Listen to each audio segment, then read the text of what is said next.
And for more on this, we're now being joined by Dr. Glenn Diesen from Oslo. He's a professor of international relations at the University of Southeastern Norway and an editor at the Russia in Global Affairs journal. Thank you so much, Dr. Diesen, for joining us on the broadcast. Well, thank you so much. Dr. Diesen, let's start with your assessment of the Alaska summit and the outlines that have emerged now. Well, I think the Alaska summit actually went quite well. There wasn't any big agreements being made, but as Trump said, there's no deal until a deal has been made. That is, everything has to be in place. I think overall, there's two conflicting positions which is being taken. Is do we have a ceasefire or address the root causes? And for Russia, the root causes, well, most importantly, is NATO expansionism. Now, if you look at the European argument, they see that the war began as an unprovoked Russian aggression or expansionism, and for this reason the solution has to be a ceasefire to stop the rapid Russian advances and give the Europeans time to rebuild the Ukrainian army. And as the British suggest, maybe even send their own troops to Ukraine. Russia argues, on the other hand, that as it has argued since the 1990s, that the NATO expansionism is an existential threat.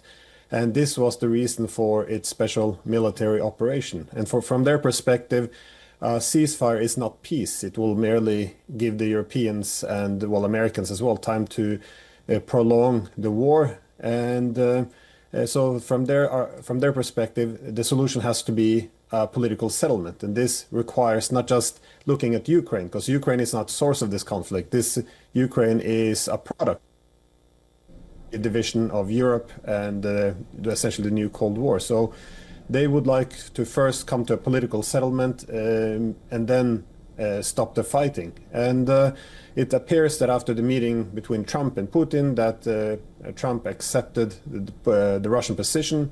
Either he recognizes or agree with it, or he just realizes that Russia is winning the war, so he doesn't hold that many cards. But the next step appears to Trump to go to Ukraine and to the Europeans to convey the message, because at the end of the day it's the Americans who have the power, who's keeping this war going. So he will probably put a lot of pressure on the Europeans and Zelensky to move towards this settlement. Absolutely, Dr. Diesen, and we saw that Putin was quite successful in conveying and reiterating his demands, which have not budged since day one of the war began. Now, President Trump also wants Zelensky to agree to a permanent peace deal, which is going to bypass a ceasefire, but that could mean major territorial losses and also compromises on Ukraine's red lines. Now, having said that, we know that after the meeting with Putin, Trump has put the onus of striking a deal solely upon Ukraine with, of course, European allies. And now, what do you make of it? And what do you think is going to be the realistic plan going forward for Ukraine and the European allies? Well, it's not going to be easy because, again, what Russia asks for is not just the neutrality for Ukraine and end to NATO expansionism, but it's also these territorial concessions as a result of 3.5 years of fighting. So for the Europeans who bet everything on this war to defeat the Russians, they seem to be losing everything now. That is, they see the weakening of the political partnership with the United States. They have economic decline. They have political problems, and so there's a lot of resistance towards this. And it's also within the United States. Keep in mind that in Washington, most of them would like to continue the war. That is that Trump is a bit of an anti-establishment figure, as we know. So this isn't popular in any way. So in some way, the Russians will also have to come and make some concessions. And I think in the territorial area, this might be a possibility. That is, they can, the Russians have laid claim, for example, to territory in Zaporozhye and Kherson, which they don't even control yet.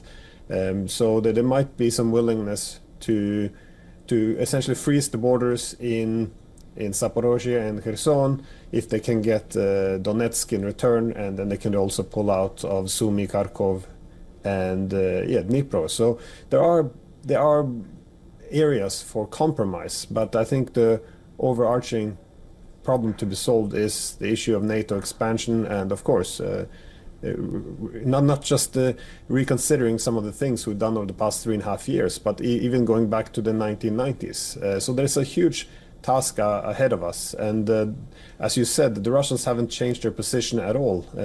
Again, they see this as an existential threat, and they will not budge on the key issues, especially now that they are obviously winning the war. Some argue that the war has already been won. I think this is also correct.